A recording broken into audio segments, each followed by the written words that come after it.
Ayan, nung isang araw po mga bossing kailan ba? May isang linggo na ang nakaraan, eto pong si Kibuloy umaarte, 'no, umi-style. Sabi nga nung mga nanonood sa atin, "Naku, hindi totoo 'yan."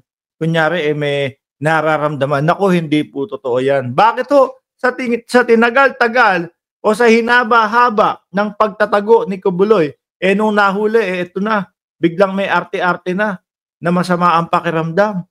Ano po, kasi nag-request sila na lumabas, pumunta sa ospital upang magpa-check po mga bossing. At muntik pang magdelikado yung mga bata, Bakit ho? Kinailangan na dalhin si Kibuloy sa ospital ng mga bata. Ang daming nanggagalaw ito. Sabi, bakit ang tagal naman yung check-up na yan? Umabot na ng ilang araw, no? Umabot na ng isang linggo. Check-up lang. Ibalik na sa selda yan. Oh. At natupad na nga po ang inyong mga kahilingan, mga bossing. Ito po. Sa detention cell na ulit sa PNP Custodial Center sa Camp Crame, si KOJC leader Apollo Quiboloy matapos itong dalhin sa ospital dahil sa iniinda nitong paninikip ng dibdib. Nasa oblo na ulit mga kababayan. Happy na kayo. Yan naman ang gusto nyo, di ba?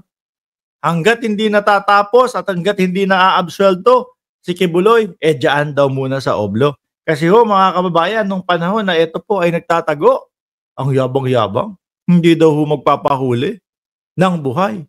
Pero, nung nakubkob na po, at wala nang lulusutan, ayun, sumuko mag-isa. Takot din po palang mategi, mga kababayan. Sabi ni Peladio F. Tolentino Jr., wala. Kunyari lang yan. Tuloy pa ho natin. November 8, nagpayagan ng Pasig RTC ang medical furlough na inihain ng kampo ni Quiboloy.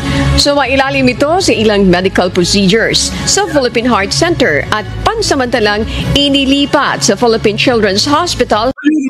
Yun yung sinasabi sa inyo ni Cristina, no? Cristina Lacuata, sabi niya, I'm still disgusted na dinala sa Children's Hospital knowing accused child molester si Manyakol.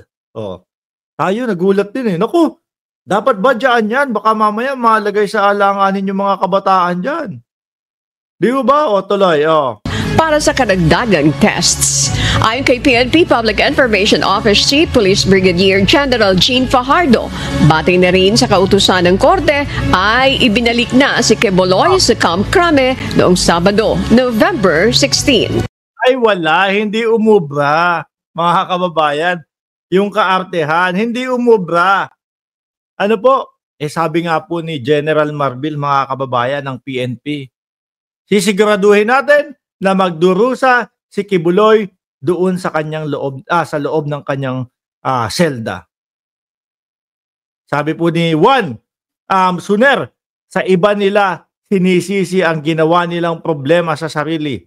Bayo sila ng bayo. Tapos ipinatulan na sila todo sisi sa iba, nasobrahan sa papansin at punta sila sa kasamaan. Ay, mukhang si Glenchong ang sinasabihan no? Sabi ni Ma'am Brenda Barton, make sure he fully guarded. Yun na nga po, pasok na po ulit sa oblo, madam, no? Si Kibuloy dapat, diyan ka na lang, malabo na mapagbigyan ka, no? Na mag-house arrest, na mag-hospital arrest, napakalabo kasi malakas ka pa naman Pero mga bossing, ang nakikita ko dito, si dating Pangulong Duterte, ganito po ang gagawin niyang style. Kapag po yan, mga kababayan, sa Pilipinas nakulong. No? Kapag po merong isang nagkaso kay dating Pangulong Duterte, magkakaroon na po ng posibilidad na hindi na makialam ang ICC. Sasabihin, gumagana naman ang hustisya nila doon Ganyan. Ano? Kaya po, yung mga nagkaso o yung mga nagrereklamo kay dating Pangulong Duterte, sabi, hindi, rekta kami sa ICC. Dahil gagayahin lang ni dating Pangulong Duterte itong ginagawa ni Kibuloy. House arrest na lang. Hospital arrest na lang. Ang matatanda pa naman mga kababayan.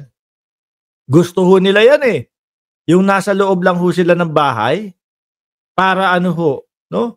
Pahinga na, no? Bili mo na lang ako ng pangganchilyo, apo.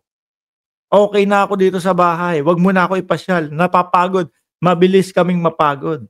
Eh di parang pinaboran pa nila yung kagustuhan ng dating Pangulong Duterte kapag ka sa Pilipinas pinroseso. At mahaba-haba na din po kasi ang pinagdaanan nila doon sa International Criminal Court, mga kababayan.